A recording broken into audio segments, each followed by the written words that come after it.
In spring 1223, on the southern Russian steppes, a sight both perplexing and ominous appeared. 20,000 Mongol horsemen, resembling a dark cloud, emerged on the horizon. These warriors had traversed enemy territory for weeks, yet Russian commanders, observing them, couldn't comprehend their logistics. Remarkably, there were no visible supply wagons, no baggage trains, and no obvious food provisions. The Mongols moved with astonishing speed on their small horses, a pace unprecedented for any army. Oppositely, the Russian-Cuman coalition had assembled 80,000 troops, outnumbering the Mongols by 4 to 1. This coalition possessed what was considered standard military support: supply carts laden with grain and preserved meats, herds of cattle for fresh food, artisans to repair equipment, and a robust logistical network extending to their homelands. This represented the conventional method of warfare, how an army was sustained in the field. General Subday's Mongol force, however, lacked all these supposed necessities, yet they were known to cover 60 and sometimes up to 100 miles in a single day, traversing what should have been impassable terrain and surviving conditions that should have led to starvation within a week. Russian commanders dispatched scouts to secretly observe the Mongol encampment at night. The information brought back was baffling. The Mongols weren't unloading provisions. Instead, they were observed drinking from leather pouches. By morning, they would remount and resume their incredible march. "Where do they get their food?" a Russian prince reportedly asked his advisors, but no one could provide an answer. What those Russian commanders, and indeed the world, failed to grasp until the Mongol Empire had conquered half the known world was their revolutionary discovery. The Mongols had transformed what seemed to be their greatest disadvantage into the most formidable military asset in history. The solution was not in what they carried, but in what they rode.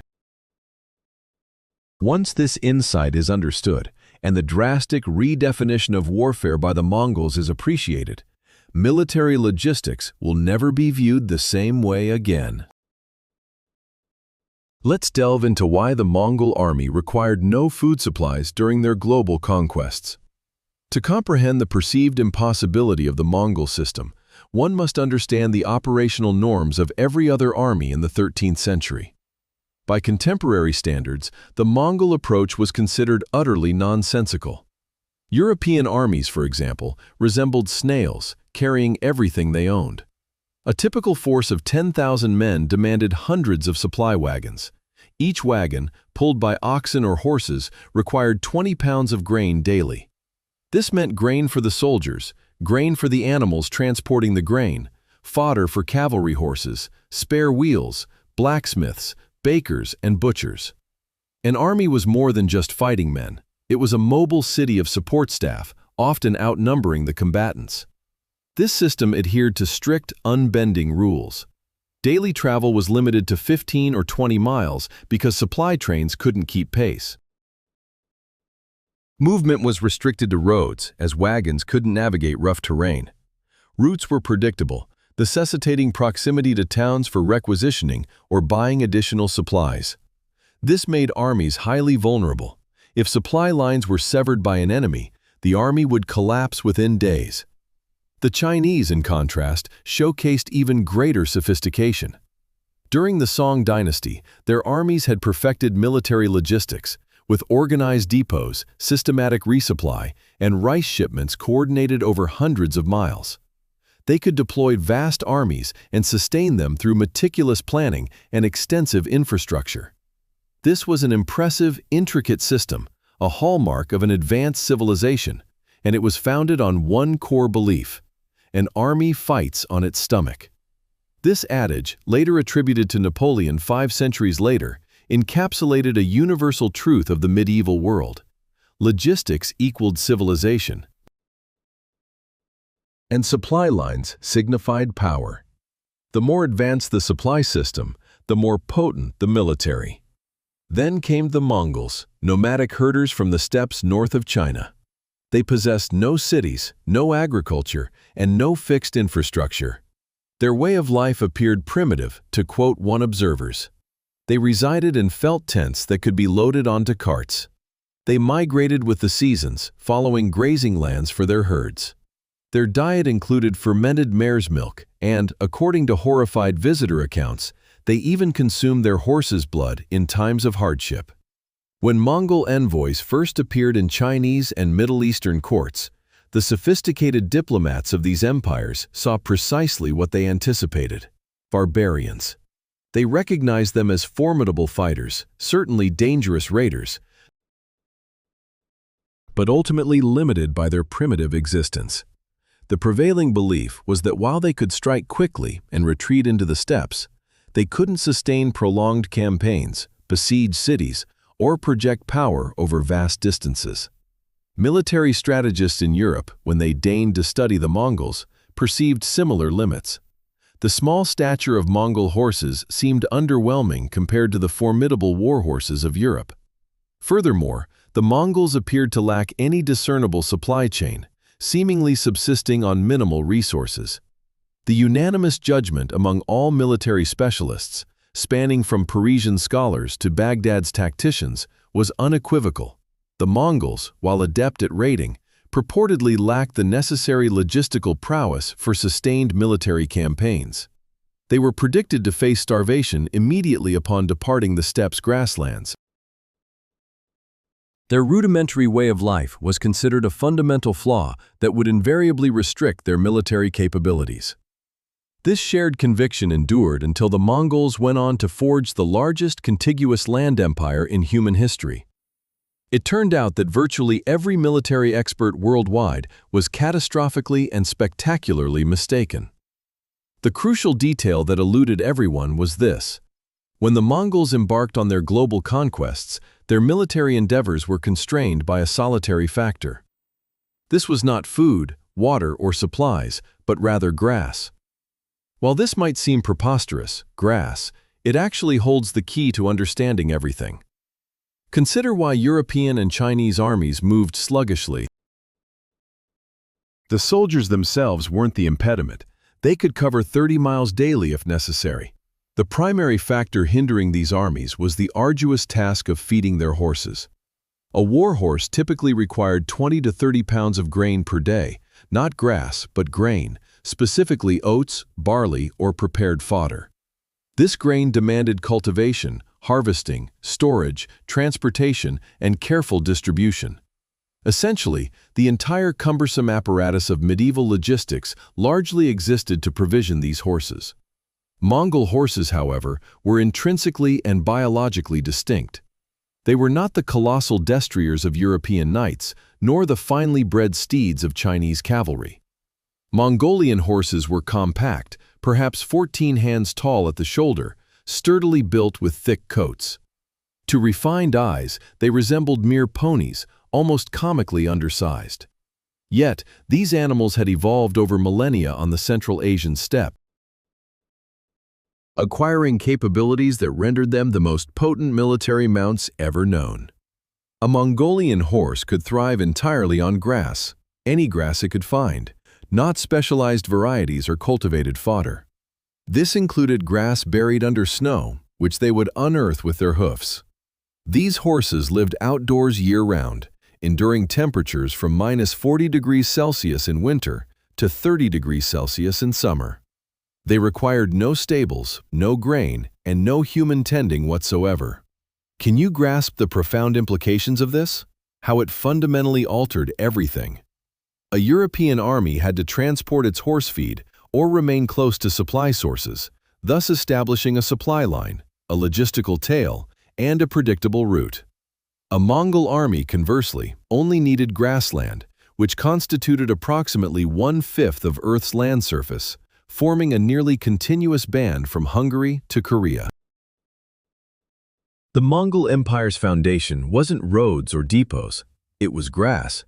It was, quite literally, an empire powered by the sun. Grass grows from sunlight, horses consume grass, and Mongols ride horses. Their entire military apparatus operated on photosynthesis. Contrast this with later empires. The British Empire was wind-powered, relying on ships and trade winds. The American Empire depends on oil, on fossil fuels extracted, refined, and distributed through intricate infrastructure.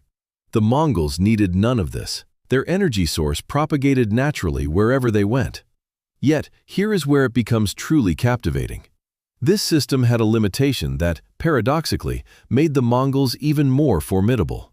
A given area of grassland could only sustain a finite number of grazing animals.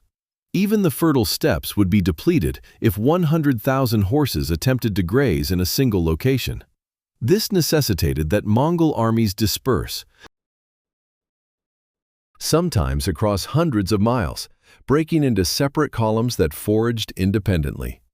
To European and Chinese commanders, this arrangement appeared chaotic, a weakness ripe for exploitation. A divided army, they believed, could be defeated piecemeal, destroyed in sections. However, the Mongols had organized their society around this very challenge for centuries. They possessed a system that transformed this apparent vulnerability into their distinctive tactical advantage. Contemporary accounts from Russia, China, Persia, and Hungary consistently describe the Mongols' approach. They arrived everywhere simultaneously, not in succession, but with multiple Mongol columns coordinating over distances that should have rendered such synchronization impossible. They converged on targets from various directions concurrently.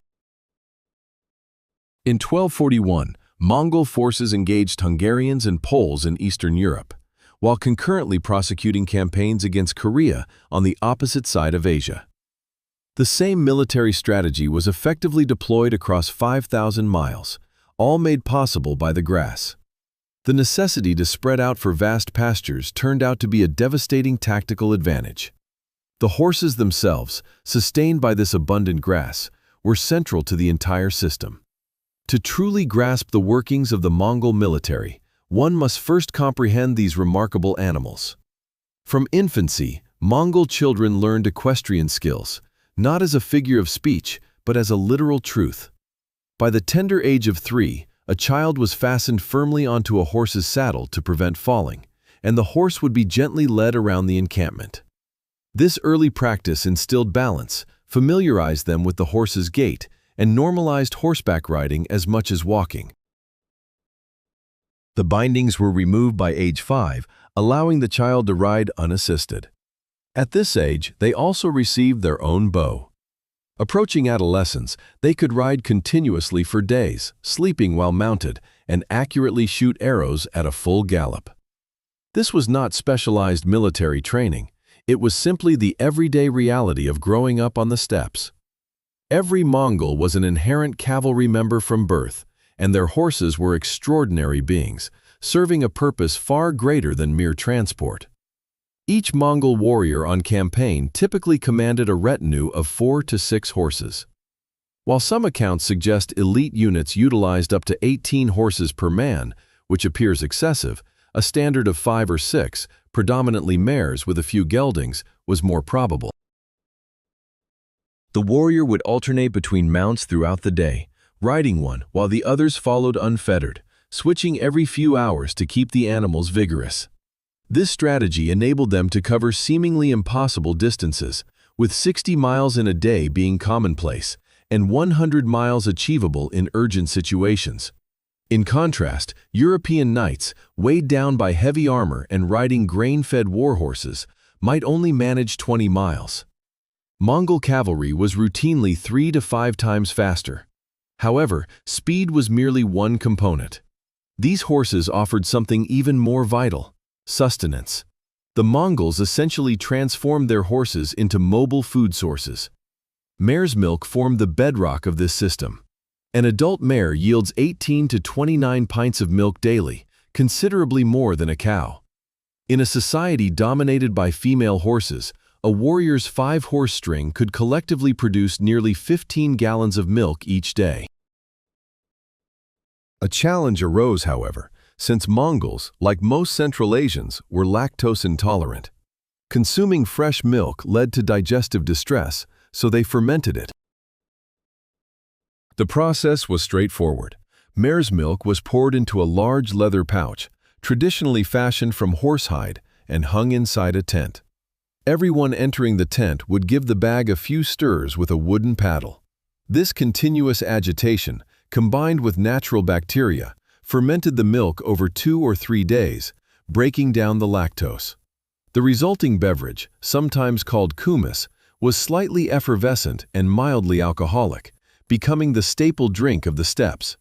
It typically contained 1 to 3% alcohol, comparable to a weak beer.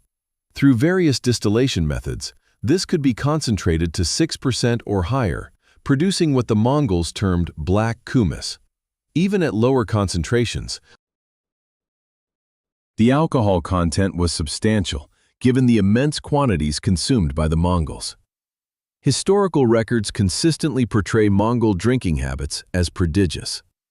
One observer recounted that when the Great Khan commenced drinking, a musician would play an instrument, an attendant would shout quote, _2 and everyone would drink in unison, clapping and dancing. Drunkenness, according to numerous sources, was deemed honorable among the Mongols. They routinely drank to excess, especially during festivities. Why was this significant for military logistics? Because irog was exceptionally calorie-dense and nourishing. A warrior could subsist solely on irog for extended periods. The fermentation preserved the milk, made it easily transportable, and transformed it into a product that would not spoil for weeks. Every Mongol warrior carried leather bladders of irog, supplemented by small amounts of dried food. This proved sufficient. Yet there was another food source, one that genuinely appalled civilized onlookers: horse blood. It's crucial to understand this was not a daily routine or common practice, but it was a real and effective solution to a problem that would have crippled any other army. When a Mongol force was pushing beyond ordinary limits, rapidly traversing difficult terrain where hunting was impractical, they possessed an emergency food source literally beneath them. A warrior would select one of his horses, one not currently being ridden, and make a shallow incision in a vein on its neck, just enough to draw blood. He would then drink a few mouthfuls, perhaps half a pint, occasionally mixing it with water or irog to improve palatability. Afterwards, he would pack the wound with herbs kept for this purpose, or simply apply pressure until the bleeding ceased. The horse would lose possibly a pint of blood, which it could easily replenish within a day. That warrior would refrain from riding the horse again until it had fully recuperated. However, this strategy provided him with sustenance, calories, iron, and protein without hindering his progress. Kiros of Ganja, an Armenian historian from the 13th century, who was captured by the Mongols and served as a secretary, documented this practice. He asserted that a single healthy Mongol pony could, over time, furnish daily meat rations for 100 men through this blood-tapping technique, though this figure seems exaggerated. More credible is another contemporary account, which claims a warrior could ride for 10 days without cooked food by supplementing their diet with horse blood. Consider the profound strategic implications. A European army, once its provisions were depleted, was crippled, forced to halt, resupply, or retreat. Conversely, a Mongol army facing the same situation merely experienced a slight slowdown. The warriors would begin to draw blood from their reserve horses, intensify their hunting efforts, and scour the land for wild onions, garlic, and other edible plants. They maintained their momentum, occasionally consuming horse meat during feasts, special occasions, or when a horse died naturally. Horse meat was considered highly desirable, surpassing mutton, common, and beef, acceptable. A single horse yielded approximately 240 pounds of meat. Historical records of Mongol feasts depict 90 horses being butchered to feed a gathering, producing about 20,000 pounds of meat for roughly 7,000 individuals. Yet, lethal harvesting of horses for meat was rare in daily operations. These animals were too valuable, serving simultaneously as transport, milk source, blood supplier, and breeding stock. One wouldn't consume their logistical backbone unless absolutely necessary. Instead, this system was leveraged to unshackle them from the constraints that hampered every other army globally. They achieved speeds unmatched by adversaries, operated in terrains deemed impassable, appeared in locations considered unreachable, and sustained campaigns that should have been impossible. This entire system was fueled by grass, mare's milk, and an occasional small quantity of blood from a rotating stable of small, sturdy horses that European knights would have dismissed as unfit for serious combat. The Mongols grasped a fundamental truth that eluded their enemies. The most effective weapon system isn't necessarily the most potent or technologically advanced, but rather the one optimally suited to the specific environment of the conflict. Those seemingly weak, small horses were, in fact, perfect. It's important not to convey the impression that Mongol warriors carried absolutely nothing. They weren't roaming bareback, subsisting solely on milk and blood. They did possess provisions, but these were supplies tailored for a mobile army. Each warrior carried a waterproof leather pouch, meticulously sealed and treated to repel moisture. Inside this bag was his emergency ration, roughly 10 pounds of dried milk curd, known as kurut. This substance was prepared by allowing milk curds to dry in the sun and wind until they became rock hard. Kurut could be stored for months, even years. When needed, a piece would be broken off, immersed in water, and within minutes, it transformed into a thin, yogurt-like consistency. While not gourmet, it was portable, non-perishable, and energy-dense. 10 pounds of kurut could sustain a warrior for weeks if necessary. Accompanying the dried curd was dried meat, which the Mongols called susan. This was created by slicing meat into thin strips and drying it in the sun and wind, sometimes with salt if available, but often without. The steppe's harsh, dry climate naturally converted meat into jerky. It was tough, chewy, and lasted indefinitely. There's a popular tale about Mongol warriors storing strips of meat under their saddles while riding. The constant pressure and the horse's body heat supposedly tenderized the meat, making it edible, a story often cited as the origin of steak tartare, named after the Tatars, an ethnic group frequently conflated with the Mongols. Modern historians, however, question the veracity of this. It appears Mongols occasionally placed meat on horses' backs for medicinal purposes, believing certain animal parts possessed healing properties, but not as a culinary method. What is certain is that warriors carried dried meat and could consume it as is, or boil it with any foraged vegetables to create a stew. Another dried meat product, called borts, was specifically prepared for this type of cooking, and when combined with wild onions and garlic, highly prized by the Mongols, a satisfying meal could be produced. And of course, they carried kumis, fermented mare's milk, in leather containers, providing both nourishment and boosting morale. A warrior could spend days in the saddle with only dried curd, dried meat, and kumis. The total weight of these supplies was minimal, perhaps around 20 pounds in total, including water. This stands in stark contrast to a European soldier, who carried 50 to 80 pounds of equipment and relied on supply wagons for food. The Mongols didn't solely rely on stored provisions. They continuously supplemented their diet through hunting and foraging. This practice greatly benefited from their nomadic upbringing, as every Mongol was a hunter from childhood, honing their skills on horseback with bows. They hunted for sustenance, sport, and military drills, given the identical nature of these activities.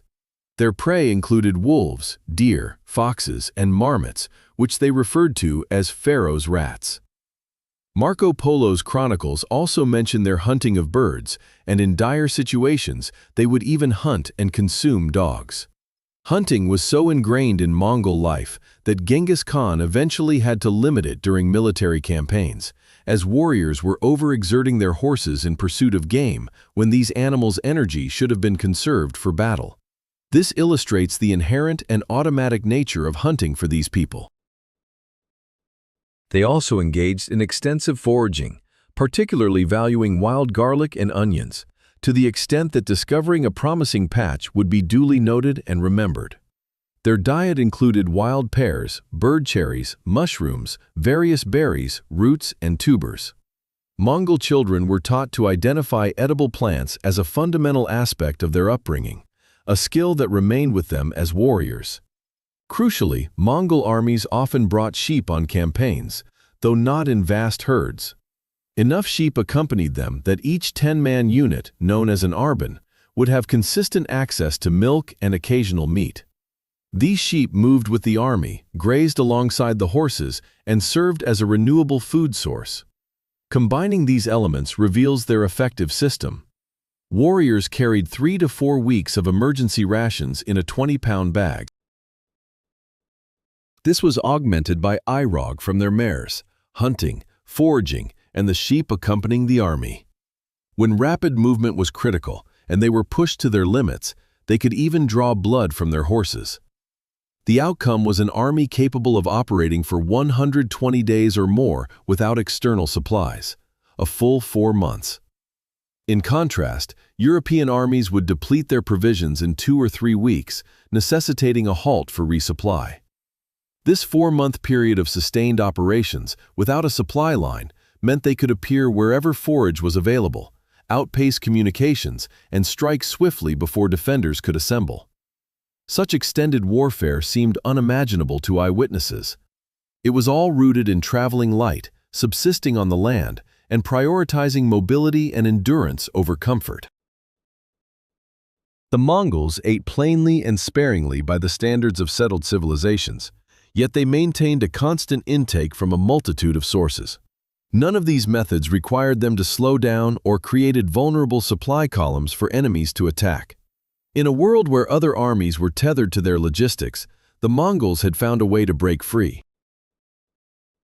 If you're grasping the revolutionary nature of this approach and how it transformed warfare in ways that European and Chinese commanders couldn't counterbalance, then hit that like button now, because we're about to explore how the Mongols scaled this system to immense proportions. This is where it becomes truly remarkable. A system that functions for 100 warriors is one thing. Adapting it for 100,000 warriors across an entire continent is an entirely different challenge. The Mongols achieved this through a system of organization that was both straightforward and intricate, beginning with the decimal system. An arban consisted of 10 warriors. 10 arbans formed a jagan of 100. 10 jagans made a mingan of 1,000. And 10 mingans constituted a tumen of 10,000. Everything was based on units of 10, simplifying calculations and clarifying the command structure. What made this effective for logistics was the self-sufficiency of each unit. A 10-man arban possessed its own tent, supplies, and sheep. They hunted, foraged, and camped together. If an arban needed to detach from the main force and operate independently for weeks, they were fully equipped to do so. Scaling up, a jagan of 100 men could also disengage for independent missions. A mingan of 1,000 functioned as a complete military unit with officers, scouts, and logistics personnel, while a tumen of 10,000 was essentially a self-contained army. This modular framework allowed Mongol forces to avoid moving as one monolithic mass. They could divide based on the availability of grass and water, with each unit locating its own grazing areas, game, and forage. They would then reconvene for battles, orchestrating the convergence of multiple columns across vast distances. To grasp the sophistication of this coordination, consider the events of 1241. In that year, the Mongols invaded Hungary and Poland. Batukan led the main force into Hungary from the east, while a separate Mongol army under Kaidu simultaneously attacked Poland from the north. A third force, led by Order, entered Transylvania from the south. The 3 distinct groups advanced across varied landscapes, utilized diverse paths, and confronted different adversaries. Yet they converged on their targets within days of each other, executing a strategy devised months earlier. Upon witnessing the fragmented Mongol forces, the Hungarians and Poles incorrectly presumed they were dealing with isolated incursions. This was not the case. They were facing a meticulously orchestrated campaign spanning an enormous front more than 1,000 miles wide. Concurrently, other Mongol forces were engaged in military actions in Korea, situated on the opposite side of Asia. This demonstrated the immense scale of military operations by a single empire, utilizing a consistent military doctrine, operating at a magnitude that defied the contemporary understanding of command and control. How was such intricate coordination achieved? Primarily through extensive preliminary planning. Mongol military campaigns didn't commence with the army's departure. They began years beforehand with intelligence gathering.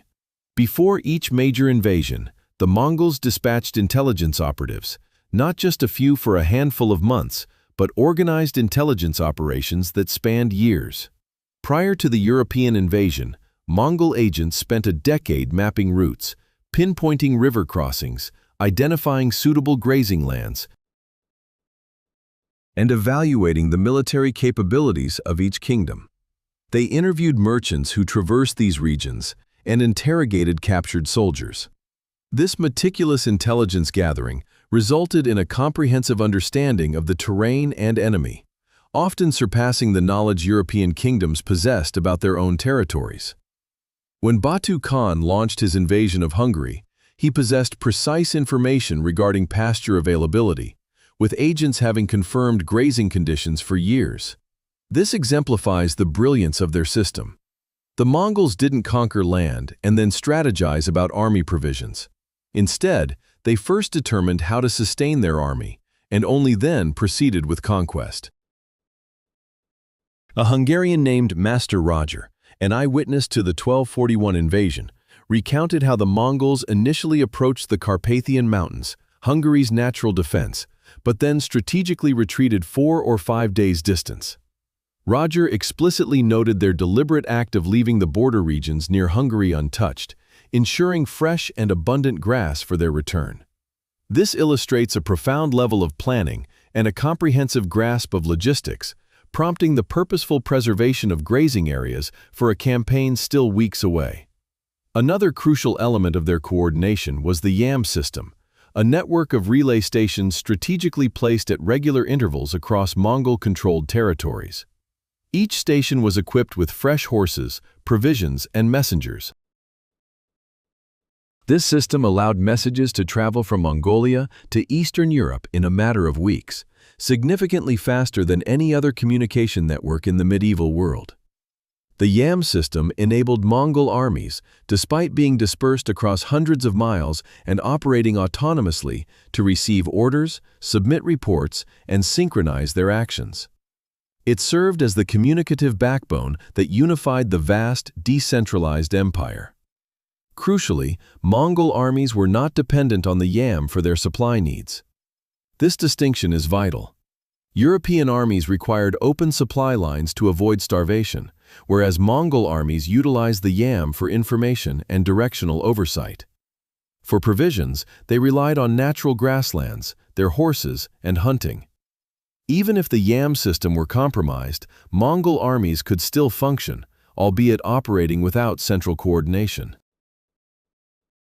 Yet even this challenge was surmountable due to the rigorous training of Mongol commanders. From childhood, Mongol warriors were trained to interpret terrain, comprehend weather patterns, and locate water sources and grazing areas. This wasn't specialized knowledge reserved for officers. Every Mongol acquired it, as survival on the steppe demanded it. When a Mingan, a unit of 1,000 men, detached from the main force, its commander required no handbook, no dedicated supply officer, nor a weather report. He possessed an intrinsic understanding of the land. He knew where to find grass, its abundance, and how long it would sustain his forces. He understood how to regulate movement to prevent exhausting his horses. All this knowledge stemmed from a culture where such understanding was fundamental. Scaling this up to an army of 100,000 warriors, one finds a military where every unit can operate independently. Each commander possessed an innate understanding of logistics, allowing the entire force to divide and reassemble according to the demands of the terrain and available supplies, rather than being restricted by roads and warehouses. Contrast this with European armies, whose supply trains were centralized, vulnerable, and slow. Disrupting a European army's supply line would cripple its entire force. Interrupting a Mongol army's communication, however, would merely inconvenience them. Mongols were capable of covering 60 to 100 miles in a single day, while European armies typically managed only 10 to 20 miles on a good day. The Mongols could split into 5 independent columns, each moving autonomously. European armies, conversely, had to remain concentrated around their supply lines. Such mobility allowed the Mongols to materialize in locations deemed impregnable by their adversaries, arrive weeks ahead of schedule, and launch attacks from unexpected directions. And at the root of it all was grass. This necessity for wide foraging grounds fundamentally shaped their strategic approach. Their modular organization enabled effective dispersion.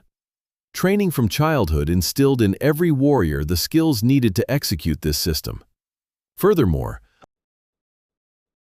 the YAM network unified everything without fostering dependency. It was a brilliant and sophisticated method, beyond the comprehension of their contemporaries, because it didn't align with conventional notions of advanced logistics.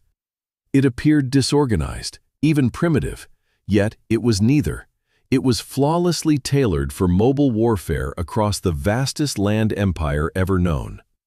Let me illustrate this system in action by examining a particular campaign, the Battle of the Kalka River in 1223. General Subutai led 20,000 Mongols. Genghis Khan had instructed him to scout westward beyond Mongol-controlled territories, assessing lands past the Caspian Sea and gathering intelligence for potential future conquests. Subutai embarked with his 20,000 warriors on an extended military reconnaissance mission that would span years and cover thousands of miles. By 1223, Subutai found himself in the Russian steppes. For months, Russian princes had received reports of these Mongol raiders, strange horsemen appearing, attacking border towns, and then vanishing back into the grasslands. The Russians consulted with the Cumans, nomadic Turkic people who had prior encounters with the Mongols. Together, they amassed 80,000 soldiers, quadruple the Mongol numbers. The coalition was confident, possessing overwhelming numbers and the advantage of fighting near their homeland. They had established supply lines connecting them to Russian cities, and they faced an enemy force that, by all military conventional wisdom, should have depleted its provisions weeks earlier. The coalition advanced, and Subutai's Mongols retreated. For over a week, the Mongols steadily withdrew, maintaining a strategic distance ahead of the pursuing coalition forces. To the Russian commanders, this seemed precisely as anticipated. Barbarian raiders, outnumbered and outmatched, fleeing to avert destruction. However, as the coalition pursued, they began to discover various items. Small groups of Mongol herders with their animals, seemingly abandoned in a hurried retreat. Supplies left behind. Disorganized units of warriors. The coalition forces spread out as they advanced, with different princes commanding their respective contingents, all trailing the Mongols deeper into the steppe. What the Russians failed to notice was that the Mongols were rotating fresh horses every few hours. They subsisted on arag and dried rations, hunting as they moved. Each night, they established camp, allowed their horses to graze, and rested adequately. Daily, they covered another 50 or 60 miles. Meanwhile, the coalition forces struggled with supply wagons that couldn't keep pace. Their supply lines stretched thinner with each mile. Their grain-fed horses displayed increasing fatigue. The various contingents of the coalition began to lose cohesion, strung out over miles of steppe as faster units pushed ahead and slower ones fell behind. Subutai was expertly drawing them into a perfect killing ground. At the Kalka River, the Mongols ceased their retreat. They turned and engaged in battle. The Russian forces were now stretched over an immense distance, divided into multiple columns unable to support each other. The leading elements of the coalition made contact with the Mongols, believing they had finally cornered the raiders. Then, the trap sprang shut. The Mongol forces that had been retreating revealed themselves as the bait. Other Mongol units, which had moved parallel to the coalition's advance, but hidden by the terrain, swept in from the flanks. The coalition forces found themselves under attack from multiple directions by an enemy that should have been exhausted and demoralized, but was, in fact, fresh and well coordinated. The battle concluded in a single day. By sunset, the Russian-Cuman coalition was annihilated. 80,000 men were defeated by 20,000. The surviving Russian princes were captured. Subutai reportedly had them placed under boards and slowly suffocated while Mongols stood or sat on the boards during a victory feast. The Mongols had no heavy baggage trains to defend, no siege equipment, nothing to impede their speed. They had subsisted on the lands they traversed. They leveraged their superior mobility to dictate the campaign's tempo, drawing the enemy into terrain that favored Mongol tactics. When they finally engaged in battle, they did so on their terms, with their adversaries exhausted and fractured. This was the Mongol system operating precisely as intended. It proved equally effective in Russia, China, Persia, and Central Asia. While specific details and commanders changed, the fundamental system remained constant. Move swiftly, travel lightly, and utilize mobility to overcome numerical disadvantages. I've allowed the adversary to wear themselves out attempting to match your speed, and when you engage, ensure it's on terrain you've selected, with your forces strategically positioned. News of the calamity at the Kalka River eventually reached European courts. The dispatches seemed unbelievable. How could 20,000 fighters vanquish 80,000? The explanations contemporaries devised were outlandish. Some contended that supernatural entities fought alongside the Mongols. Others claimed they practiced magic. Still others insisted they must have had undeclared, secret reinforcements. The true explanation was simpler, yet more terrifying. The Mongols had solved military logistics in a manner no one else had conceived possible. They had forged an army capable of operating for months without logistical support, moving with seemingly supernatural speed and coordinating across distances that should have precluded communication. And this was merely their inception. The 20,000 warriors who decimated the coalition at the Kalka River represented a reconnaissance contingent. The main Mongol host remained in Mongolia and China, preparing for conquests that would ultimately encompass a ninth of the Earth's landmass. The empire, fueled by grass, was just beginning to reveal its potential. Nevertheless, the Mongol system wasn't magical, and it possessed definite limitations. To comprehend these constraints, we must discuss Hungary in 1242. The Mongol invasion of Hungary in 1241 stands as one of the empire's monumental campaigns. Batu Khan commanded an army of possibly 130,000 soldiers in a massive undertaking that crushed Hungarian and Polish resistance. By the winter of 1241, the Mongols controlled the majority of Hungary. Its capital was theirs, and organized military opposition had been eradicated. By all accounts, Hungary was subdued. Then, in the spring of 1242, the Mongols abandoned Hungary and retreated to the Russian steppes. Historians have debated the reasons for this withdrawal for centuries. The conventional theory posits that Ögedei Khan, the great Khan governing the Mongol Empire, died in late 1241, necessitating Batu's return for the ensuing succession crisis. That provides one part of the explanation. However, recent scholarly work, analyzing tree ring data and historical climate records, has unveiled another factor. The weather shifted. From 1238 to 1241, Hungary experienced unusually warm and arid summers.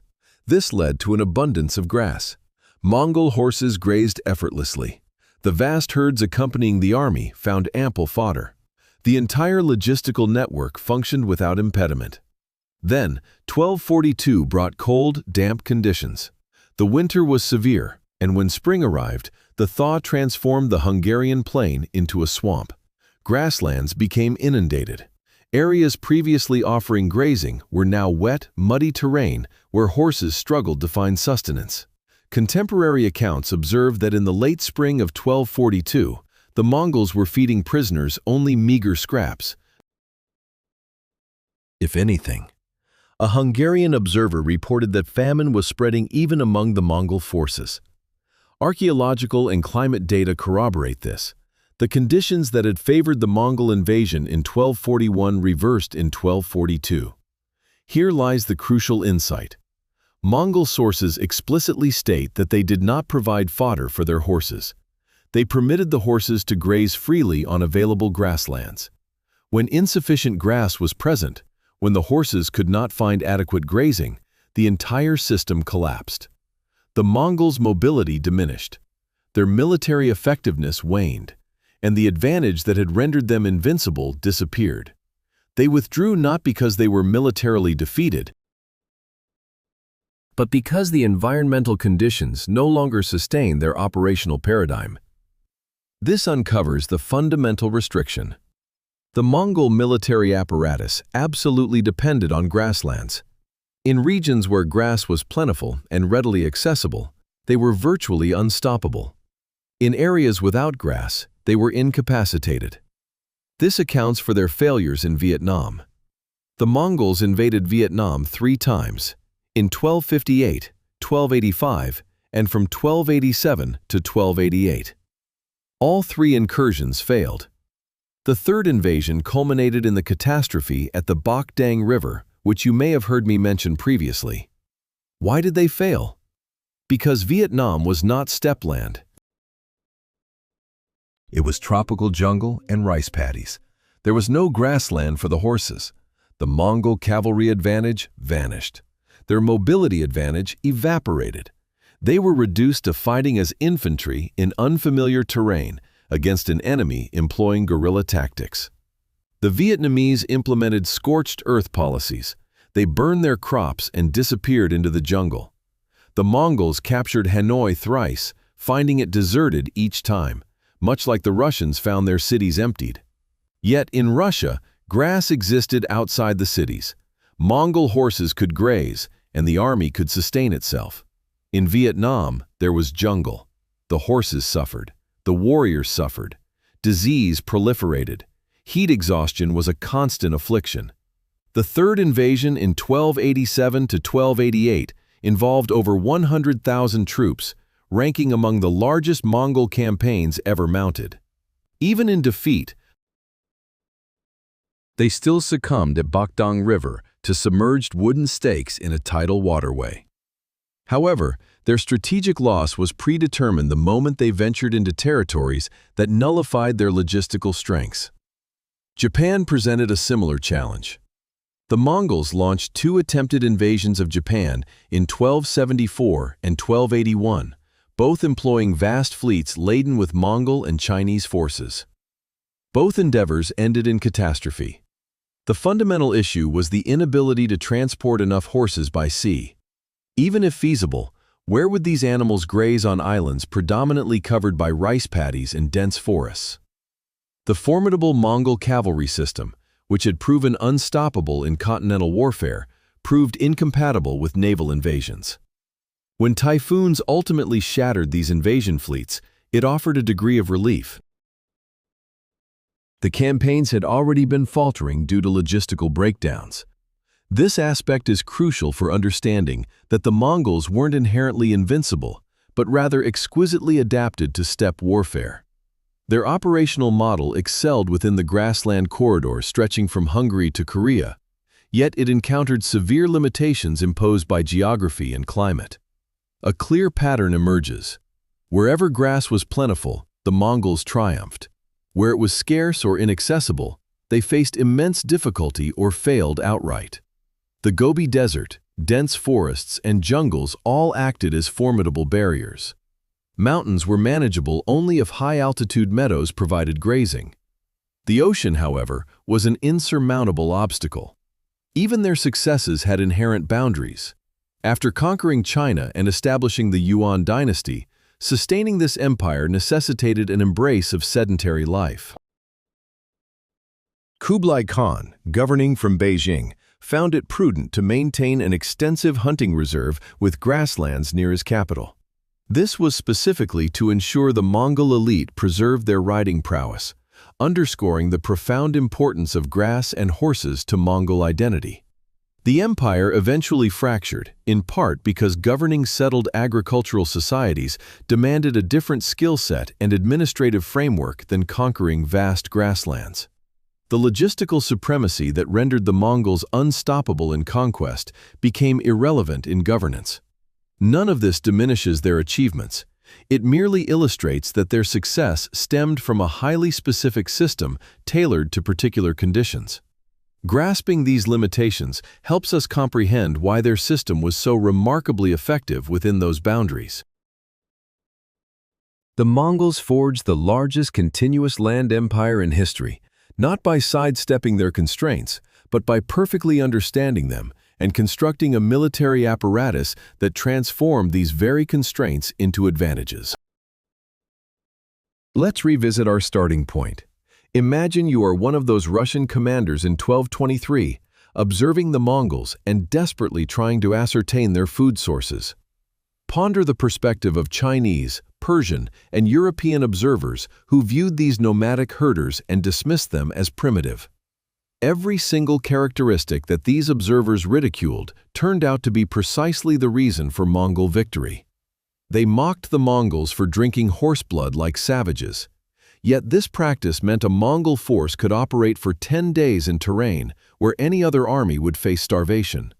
It allowed them to traverse deserts or barren steppes where their adversaries presumed passage was impossible. It provided an emergency food supply that was literally mobile, accompanying them everywhere, impervious to interception or capture. They scorned the Mongols' small horses as weak and inferior. European knights rode massive war horses, powerful beasts that appeared far more imposing. However, these impressive mounts required 20 pounds of grain daily, could not graze on steppe grass, needed stables in cold weather, and were too valuable to risk on prolonged campaigns. Mongol horses, conversely, subsisted on whatever grass they could find, lived outdoors in temperatures lethal to European horses, and could cover 60 to 100 miles a day. They supplied milk, blood, and demanded virtually no maintenance. Small was not weak, small was optimal. They derided the Mongols for lacking supply lines or logistical infrastructure. Yet, the absence of supply lines meant an absence of vulnerability. European armies could be defeated by severing their provisions. The Mongols, however, could not be starved. They would simply hunt, forage more, or draw blood from additional horses. They might slow down marginally, but they would not stop. They scorned the Mongols' primitive nomadic lifestyle. However, this very lifestyle constituted the most effective military training program ever conceived. From the age of 3, every Mongol learned to ride. By 5, they were proficient archers. They mastered reading terrain, understanding weather patterns, and surviving in harsh environments. By the time a Mongol warrior reached 16, he possessed skills that took European knights decades, if ever, to acquire. The nomadic lifestyle, seemingly primitive, was in reality a sophisticated adaptation to one of Earth's most challenging environments. The Mongols were not primitive, they were specialized, and their specialization translated directly into military supremacy. They mocked Mongolian culture, cuisine, and customs. The fermented mare's milk, which Europeans found revolting, actually formed the backbone of Mongol supply lines. What appeared to be barbaric blood consumption was in fact a stroke of tactical brilliance. The small horses, seemingly inadequate, proved superior to European war horses in every crucial aspect of steppe warfare. The profound irony lies in the fact that the most sophisticated military logistical systems of the 13th century world, those of China and Europe, with their organized depots and infrastructure, were utterly routed by a system that seemed unsophisticated, yet was actually more evolved. Advanced doesn't necessarily imply complexity, it signifies effectiveness, and the Mongol system was devastatingly so. Allow me to reiterate the figures to truly grasp the magnitude of their achievement. Mongol armies could sustain operations for 120 days without requiring resupply, while European armies managed only 2 to 3 weeks. Mongol cavalry covered 60 to 100 miles daily, compared to the 10 to 20 miles achieved by European forces. Mongol units could split into 5 or more distinct columns, rejoining at a predetermined time and place hundreds of miles apart.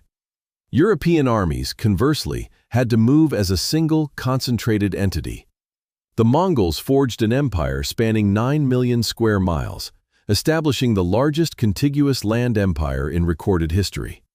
This feat was accomplished over approximately 70 years.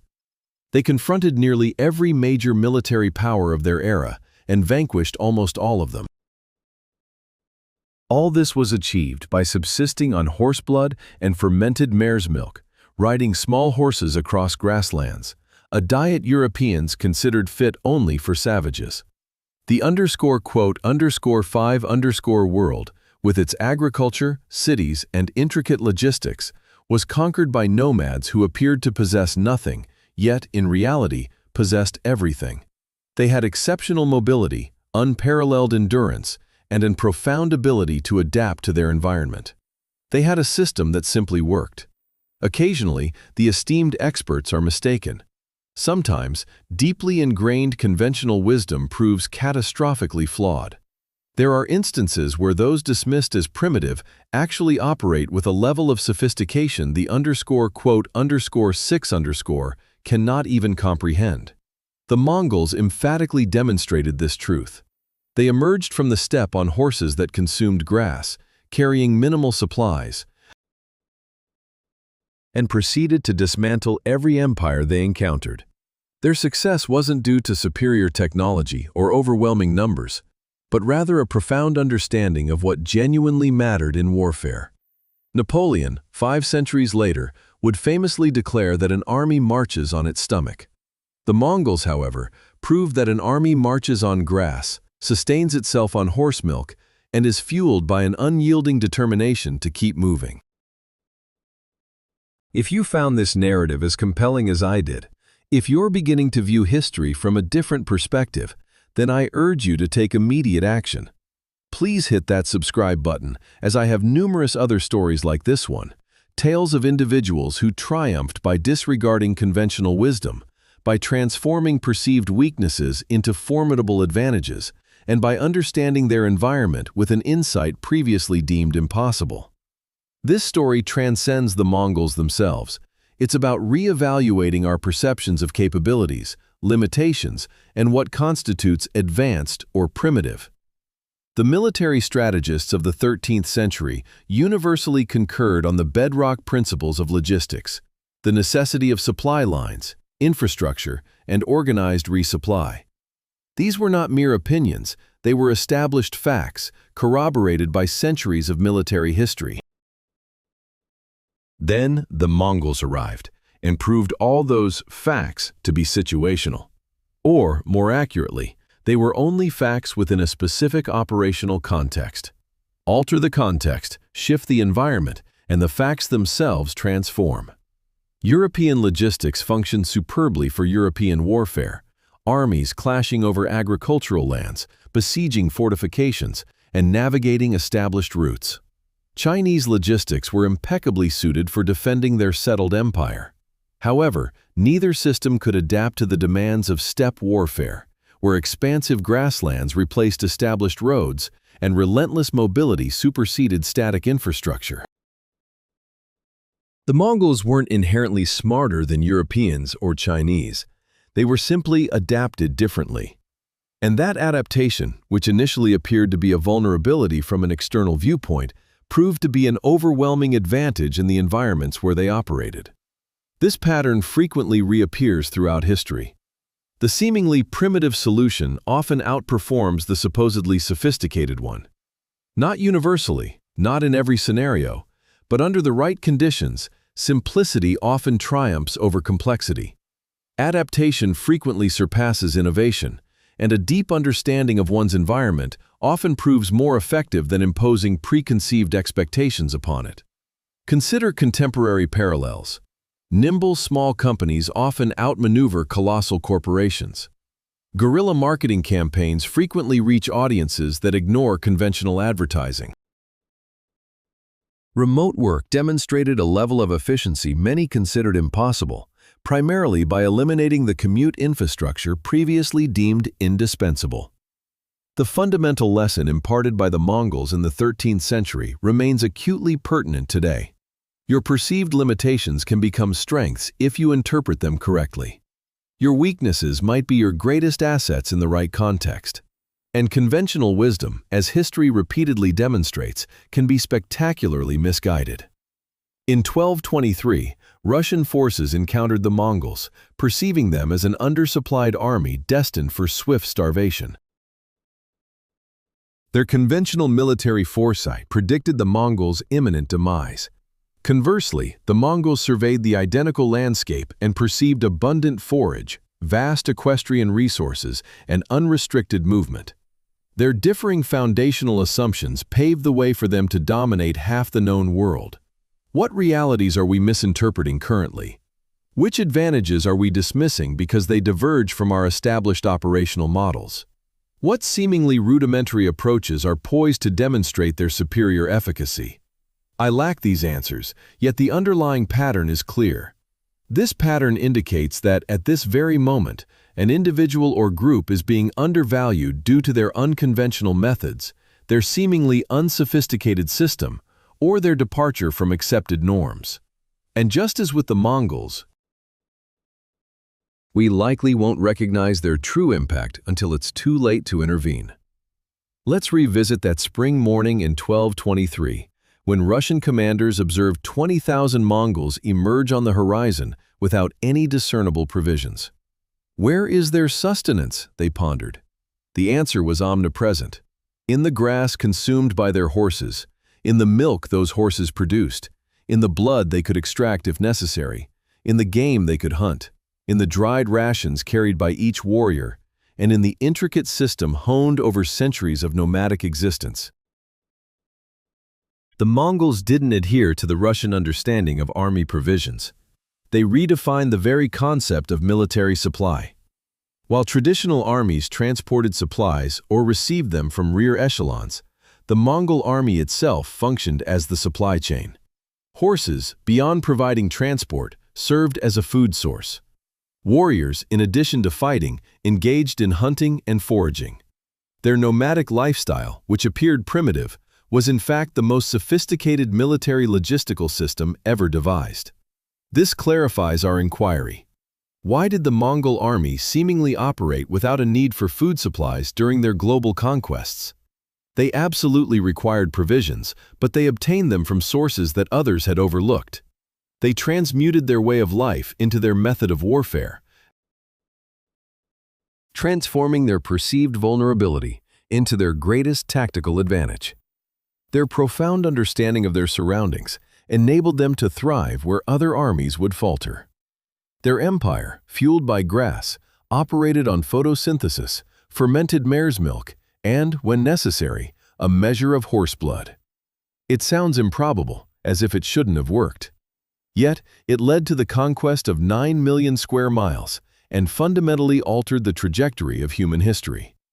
Therefore, if this has prompted you to reconsider military logistics, the definition of a sophisticated system, or how supposedly primitive groups can overcome advanced civilizations, please share any other historical or contemporary examples you've encountered. What other instances exist where an underdog triumphed by rewriting the rules? Which modern scenarios echo the Mongol achievement? And if you desire more narratives about individuals who succeeded by challenging conventional wisdom, subscribe and activate notifications, as history is replete with such instances. These are moments where established experts were monumentally mistaken, and where the perceived barbarians at the gates proved more advanced than the civilization within the walls. The Mongols demonstrated that global conquest isn't achieved with the most intricate logistics, but with the logistics most perfectly aligned with the actual environment of engagement. Thank you for your time.